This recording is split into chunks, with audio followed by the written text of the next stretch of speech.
Il faut que le Fils de l'homme souffre beaucoup, qu'il soit rejeté par les anciens, les grands prêtres et les scribes, qu'il soit tué, que le troisième jour, il ressuscite.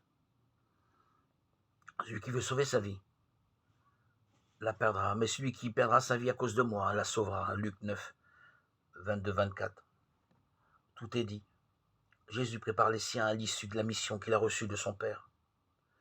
Il découvre à ses disciples l'inévitable qui l'attend et qui éprouvera sa fidélité.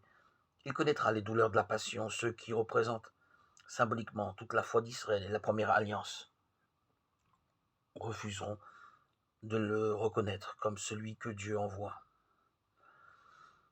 Supposé être un blasphémateur, il sera mis à mort. Mais le Père le relèvera d'entre les morts. Sa fidélité n'est cependant pas sans conséquence.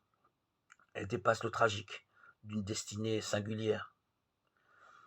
Désormais, pour celui qui reste fidèle, c'est-à-dire dans la communion à Dieu en acceptant de tout recevoir de lui, la vie est offerte.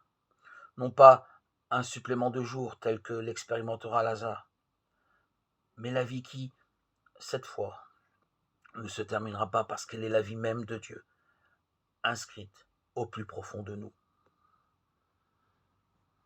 Unissons-nous de plus en plus à Jésus, le propre Fils de Dieu, mort et ressuscité pour nous, afin qu'avec lui nous ayons part à la vie divine.